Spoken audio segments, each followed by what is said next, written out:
¿Qué es entonces el poder público? Podemos resumirlo claramente que son los distintos poderes que integran el Estado. En una organización, como hemos dado cuenta hasta acá, habitualmente el Estado se le confía en su organización el monopolio de la fuerza pública, pero esta autoridad debe estar reflejado en el cumplimiento de esa norma fundamental y fundamentalmente también de la legitimidad de sus gobernantes. Esta idea es propio de la teoría del Estado, se analiza el origen incluso del Estado, hay varias teorías al respecto, pero sin caer en esas especificidades, por lo menos lo que podemos ver es que hay una autoridad consensuada para que el Estado ejerza este monopolio. Dicho poder, entonces, podemos decir que surge de la necesidad de los seres humanos de vivir en sociedad,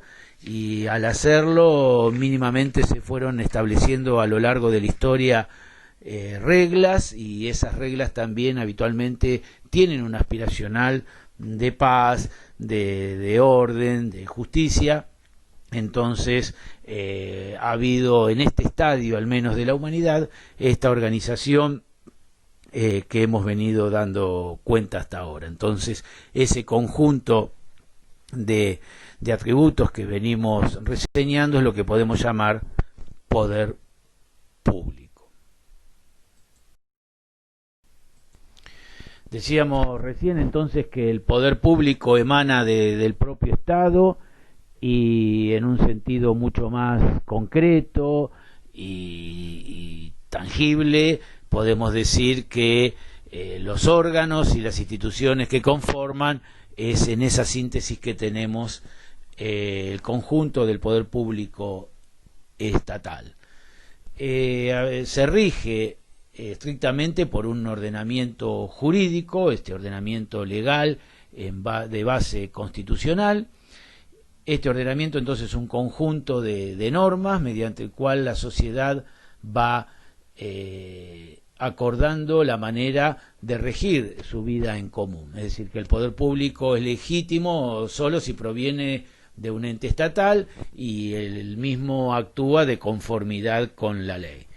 Por otro lado, también llamamos poder público a la facultad que tiene el Estado de condicionar, coaccionar a los ciudadanos para que cumplan las leyes y acaten las leyes y tomar decisiones en pro del bienestar general, del bienestar colectivo. O sea, en un sentido, el Estado tiene capacidad, por un lado, para defenderse, pero por otro lado también para regularse. Entonces, vemos que se encuentra repartido de manera distinta entre distintos organismos públicos de la sociedad, jerarquizando así algunos por encima de otros y dependiendo del nivel de importancia colectiva. Entonces, con estos mínimos rudimentos ya podemos ir estableciendo una noción de lo que es el poder público. Entonces, fíjense que en las sociedades conviven una constelación, un conglomerado, una multiplicidad de poderes.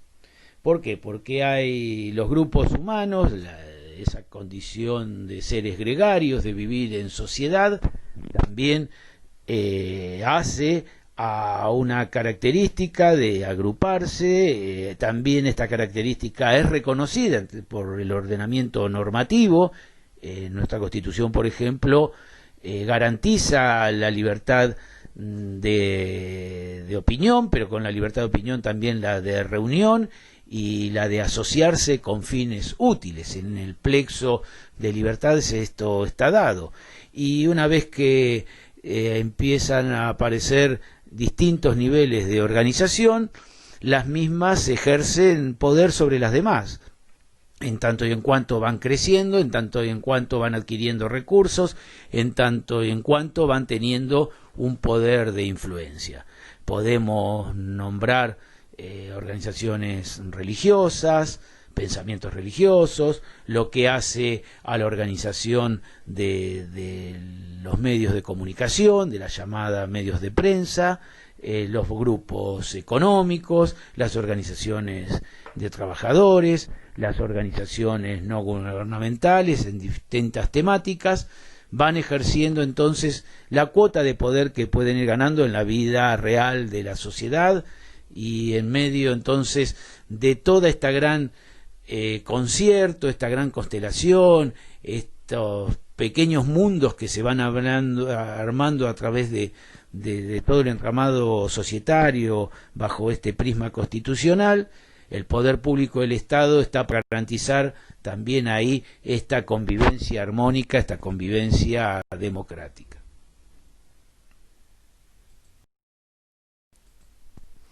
Entonces, le podemos ya a estas nociones atribuirle algún tipo de característica. Decimos inicialmente que el poder público es coercitivo, externo, autónomo. ¿Por qué decimos que es coercitivo?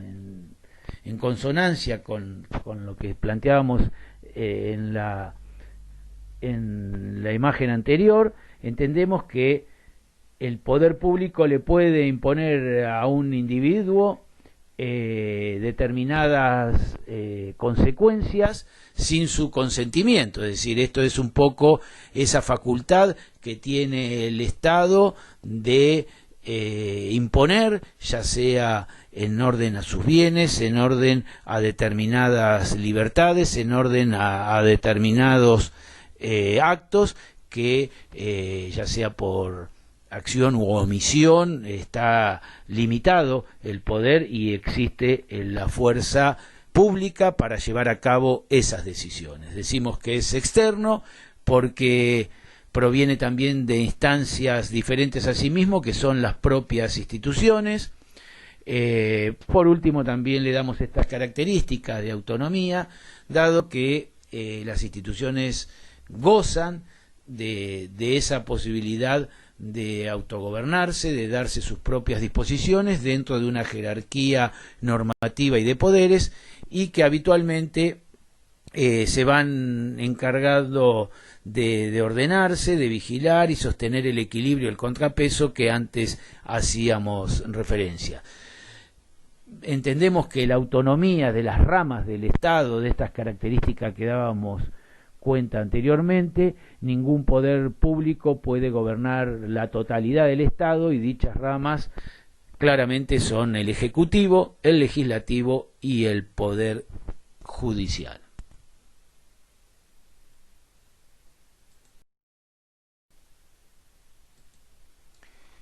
Cuando estábamos hablando de los poderes públicos del Estado, siempre vemos que es prudente, conveniente separar, y en esa noción de pesos y contrapesos y esa noción que hemos visto de vigilarse mutuamente, controlarse y por un lado garantizar que al distribuirse de manera equitativa estos poderes no queda en manos de un poder absoluto, que es un poco estos modelos lo que trata evidente en diferenciarse, y la visión clásica que estábamos planteando de un poder ejecutivo, legislativo y judicial.